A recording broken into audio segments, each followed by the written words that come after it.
Halo, selamat datang di channel Zain Permana. Di channel ini saya banyak soal diri, relasi, dan hal-hal berbau psikologi.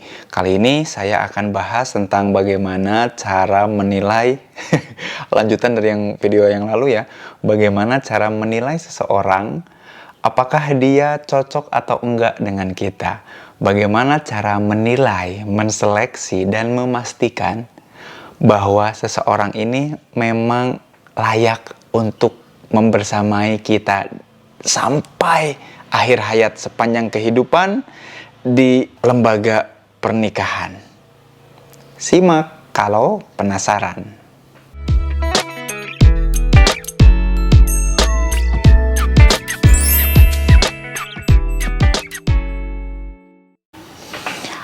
Oke, yang perlu kita pahami ketika kita menghadapi orang lain, ketika kita ingin menyeleksi siapa yang kira-kira cocok untuk kita nikahi bersama kita menghadapi mahligai pernikahan dalam kehidupan ini, bahwa ketika menyeleksi itu kita bukan sosok penilai yang menjudge orang. Jadi kita bukan orang yang lagi nilai-nilai karakter orang yang kemudian sudah menilai terus kita ngejudge dia terus tiba-tiba kita bilang ini nggak pantas, ini nggak cocok. No, bukan seperti itu. Karena kita, nah ini harus dipahami dulu. Mindset yang awal, mindset pertama yang perlu teman-teman pahami bahwa ini relasi. Relasi itu bukan A dengan B cocok atau enggak, bukan. Relasi itu apakah A dan B willing, mau bareng-bareng untuk membangun satu kesatuan. Jadi bukan ngomongin lagi A dan B, 1 tambah 1 sama dengan 2, bukan. Tapi 1 ditambah 1 sama dengan 1 lagi. Mau nggak jadi satu entitas baru, kesatuan baru dengan orang tersebut. Jadi kita nggak lagi ngomongin kriteria dan karakter pribadi. Kita nggak lagi ngomongin kriteria dan karakter pribadi. Jadi ketika menseleksi itu, jangan menilai dari karakter-karakter atau sifat-sifat pribadi. Oh, sifatnya A, sifatnya B. Enggak, tapi dari relasi. Ini yang paling pertama harus dipahami ketika menilai atau menseleksi. Yang harus kita pahami bahwa kita akan membangun relasi, bukan menseleksi pribadi. Ini bukan soal seleksi karyawan, ini lagi seleksi partner pernikahan. Maka yang diseleksi bukan individualitasnya, tapi cara dia berelasi.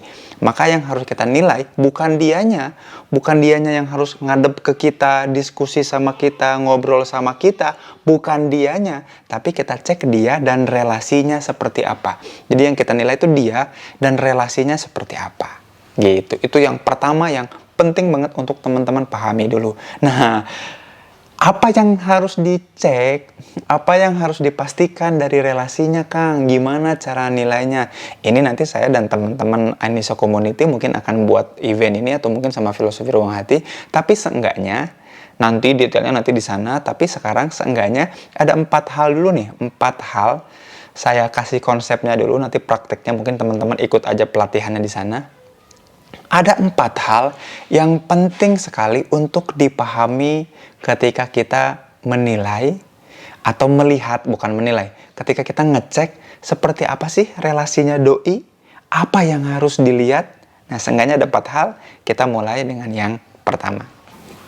Yang pertama yang perlu kita lihat dari seseorang, terutama dari relasinya adalah how they act when they are angry. Jadi bagaimana mereka berperilaku, apa action yang mereka lakukan, bagaimana perilaku seseorang ketika dia marah.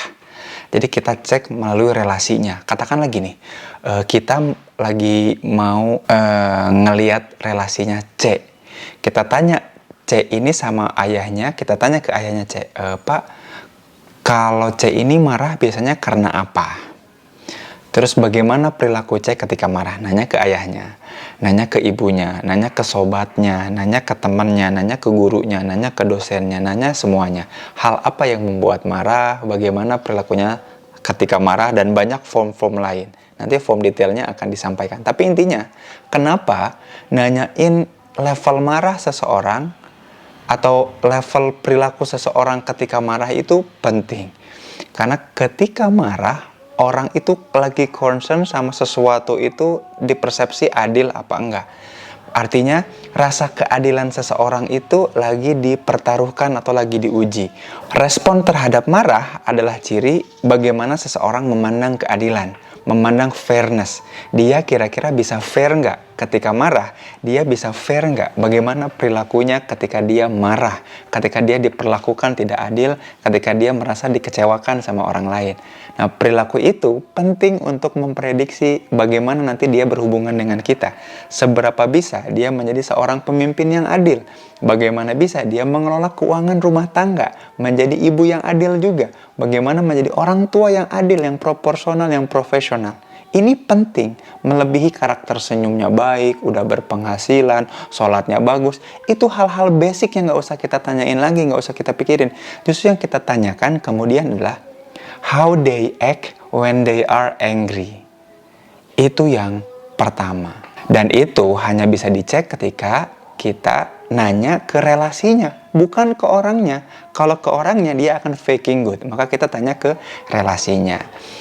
Nomor 2 dan 4 kita simpan untuk video selanjutnya ya. Yang penting nomor 1 teman-teman udah paham how they act when they are angry. Itu yang kita ulik, itu yang kita tanyakan. Nah, ini akan diulik lebih lanjut ketika nanti saya buat pelatihan ta'aruf yang benar tuh yang kayak gimana. Cara ngelihat calon tuh yang benar tuh kayak gimana. Sampai jumpa di video selanjutnya. Jangan lupa like dan subscribe. Nyalain loncengnya supaya tahu video selanjutnya kita ngomongin apa. Oke? Assalamualaikum warahmatullahi wabarakatuh.